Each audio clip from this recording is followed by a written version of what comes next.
America खुद को तो वैसे मिसाइलों का बादशाह समझता है, लेकिन अब एक ऐसी रिपोर्ट सामने आई है कि अमेरिका का मिसाइल भंडार तेजी से खाली हो रहा है और दावा किया जा रहा है कि थर्ड मिसाइल डिफेंस सिस्टम इतनी तेजी से कम हुआ कि अगर इस वक्त अमेरिका पर कोई बड़ा मिसाइल अटैक हो जाए तो खुद को वो बचा नहीं पाएगा।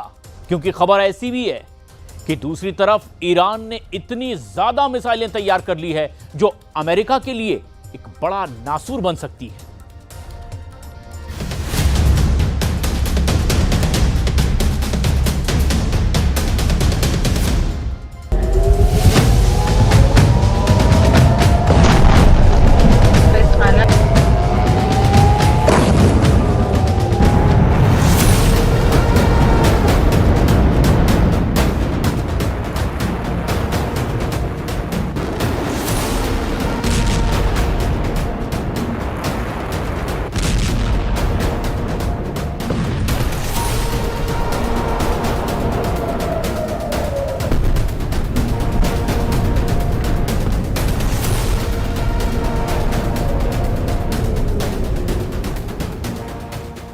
ये 13 जून और उसके बाद की तस्वीरें हैं।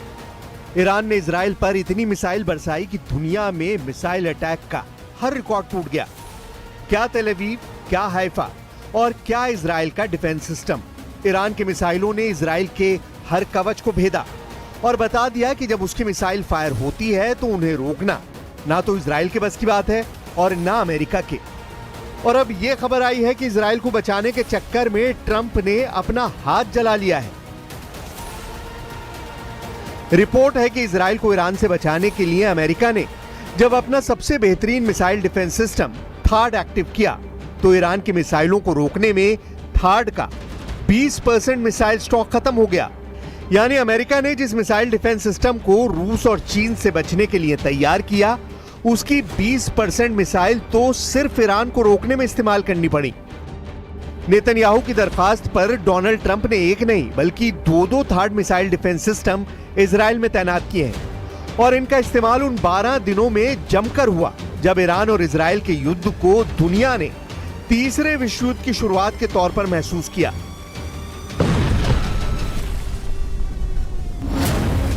थर्ड यानी terminal high altitude area defence, ये मिसाइल इंटरसेप्टर यानी मिसाइल रोकने वाला डिफेंस सिस्टम अमेरिका की कंपनी लॉकहीड मार्टिन ने बनाया है।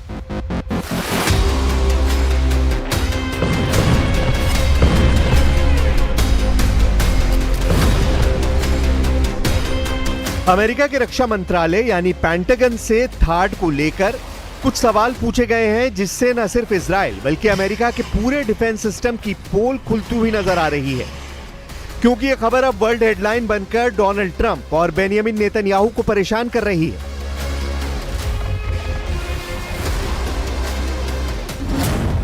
हर जगह छप रहा है कि ईरान की आधुनिक बैलिस्टिक मिसाइलों को रोकने में अमेरिका के थार्ड सिस्टम को बड़ा झटका लगा है। सिर्फ 12 दिनों में उसका 20% स्टॉक खत्म हो गया। अब अमेरिका को अपना स्टॉक भरने में 8 साल का वक्त लग सकता है। थर्ड के एक मिसाइल इंटरसेप्टर की कीमत 106 करोड़ रुपए बताई जाती है। 2024 में अमेरिकी सेना को सिर्फ 11 थर्ड इंटरसेप्टर मिले थे।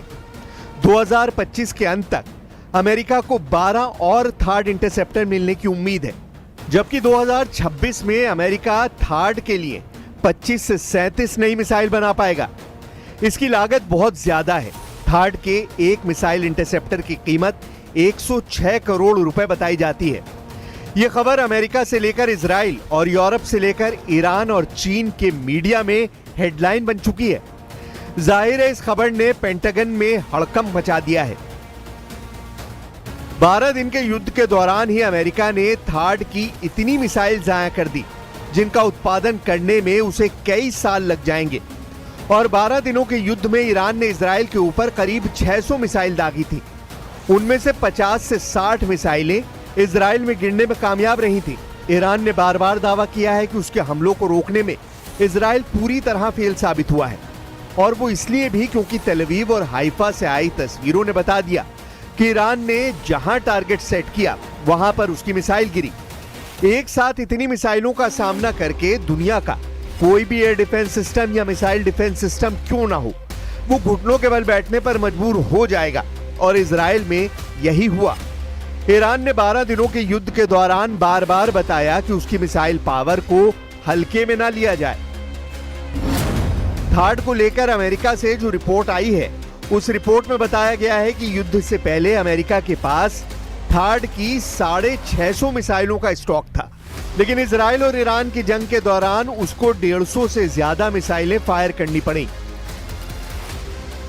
रिपोर्ट में यह भी बताया गया कि ईरान ने जब कतर में अमेरिका के मिलिट्री अड्डे पर मिसाइलें दागी, तब अमेरिका को अपनी 30 पेट्रियट मिसाइलों को लॉन्च करना पड़ा ताकि वो ईरान के हमलों को नाकाम कर दे, लेकिन उनमें भी वो पूरी तरह कामयाब नहीं हो पाया।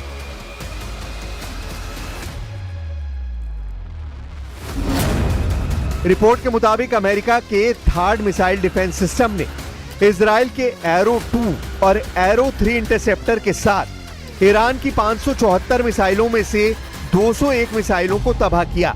बाकी मिसाइलों को दूसरे डिफेंस सिस्टम ने नष्ट किया।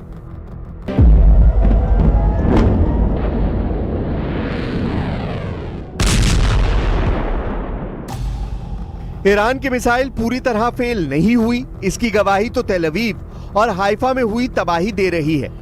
इसीलिए यह कहना कि थाड या एरो पूरी तरह कामयाब रहे, यह सरासर गलत है, क्योंकि तेल अवीव के बीचों बीच ईरान की मिसाइल गिरी है, जबकि ईरान का दावा है कि उसने इजराइल के सीक्रेट अड्डे नेवतीम एयरबेस को भी टारगेट बनाया है, जहां पहले से ही थाड मिसाइल डिफेंस सिस्टम तैनात है।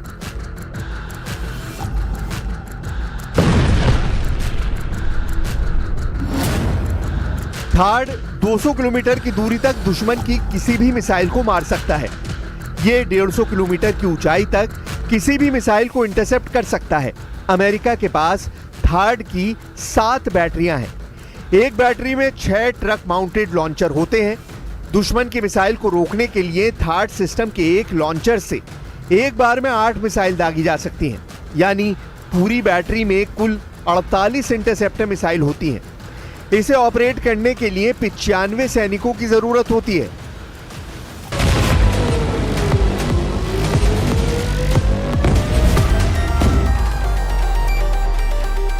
इजराइल में ऐसे 2-2 सिस्टम तैनात हैं, लेकिन क्या ये काफी साबित हुए? बिल्कुल नहीं। हाइफा और तेल अवीव में गिरती हुई मिसाइलों ने बताया कि ईरान एक बार में सैकड़ों मिसाइल फायर करने की ताकत रखता है, और उनको रोकना न इजराइल के बस की बात है और ना ही अमेरिका इसमें 100% कामयाब रहा। अमेरिका के थाड सिस्टम को इससे पहले दक्षिण कोरिया में तैनात किया जा चुका है, ताकि उत्तर कोरिया की मिसाइलों से उसे बचाया जा सके। इसके लिए इस सिस्टम के बारे में कुछ बातें जान लीजिए। अमेरिका के थाड मिसाइल सिस्टम को बैलिस्टिक मिसाइलों को मार गिराने के लिए 1987 में तैयार किया गया था। थाड का रडार आसपास की मिसाइल को उसकी लॉन्चिंग स्टेज में ही पकड़ लेता है और टारगेट को शुरुआत में ही खत्म कर देता है। युद्ध के हालात में इस सिस्टम को सिर्फ 5 मिनट में एक्टिव किया जा सकता है। अमेरिका के एक थाड मिसाइल डिफेंस की एक बैटरी यानी 6 लॉन्चर्स के साथ इस सिस्टम की कीमत करीब 25,000 करोड़ रुपए है। सऊदी अरब ने 2018 में अमेरिका से 44 थाड लॉन्चर और मिसाइल खरीदने के लिए एक समझौता किया था।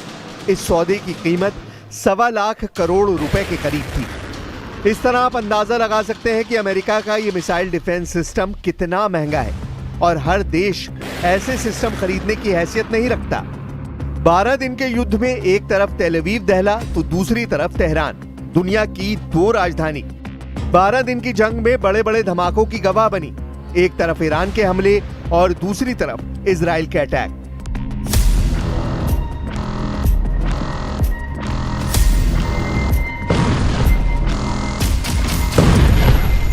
इजराइल में कहां धमाका होगा, कौन सी मिसाइल गिरने वाली है, इसे लेकर इजराइल का मिसाइल ट्रैकिंग रडार सिस्टम एक बड़े शून्य में चला गया, क्योंकि ईरान ने अपनी सबसे खतरनाक मिसाइलों से इजराइल को टारगेट किया।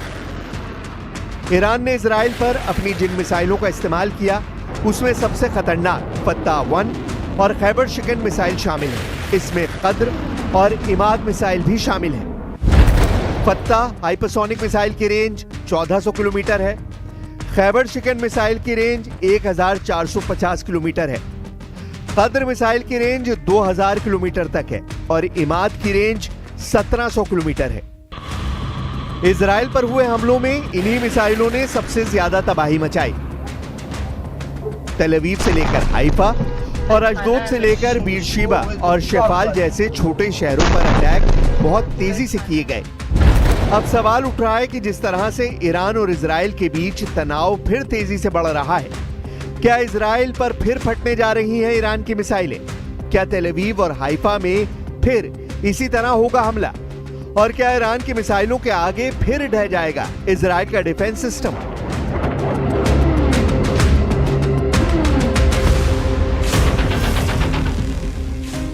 युद्ध के दौरान नेतन्याहू को अपनी एरो डिफेंस सिस्टम को लेकर भी बुरी खबर मिली थी। खबर ऐसी कि नेतन्याहू के पैरों तले जमीन खिसक गई। तब वॉल स्ट्रीट जर्नल ने खबर छापी कि इजराइल के एरो डिफेंस सिस्टम के लिए मिसाइल खत्म हो रही हैं। यह खबर ऐसी है कि नेतन्याहू अपना माथा पकड़ने को मजबूर हो गए। अमेरिका के अखबार ने लिखा कि ईरान के मिसाइल अटैक को रोकना अब इजराइल के लिए मुश्किल होगा। इस युद्ध ने साबित कर दिया कि अमेरिका और इजराइल के तमाम मिसाइल डिफेंस सिस्टम ईरान के सामने काफी कमजोर साबित हुए। नेतन्याहू के सामने बड़ा संकट है। अमेरिका की रिपोर्ट बता रही है कि नेतन्याहू और डोनाल्ड ट्रंप को फौरन बड़े कदम उठाने होंगे। खासतौर से एरो डिफेंस सिस्टम अब नेतन्याहू के लिए नाक का सवाल बन गया है। Arrow missile defence system Israel का अपना सिस्टम है। इसकी रेंज 2500 किलोमीटर है। यह अंतरिक्ष में जाकर भी दुश्मन की मिसाइल को रोक सकता है। यानी ईरान की कई मिसाइल अंतरिक्ष से वापस वायुमंडल या कहें कि इजराइल के आसमान में दाखिल भी नहीं हो पाती होंगी, क्योंकि एरो सिस्टम उन्हें पहले ही खत्म कर चुका होता है। इसी वजह से एरो को इजराइल का प्रीमियम मिसाइल डिफेंस सिस्टम कहा जाता है।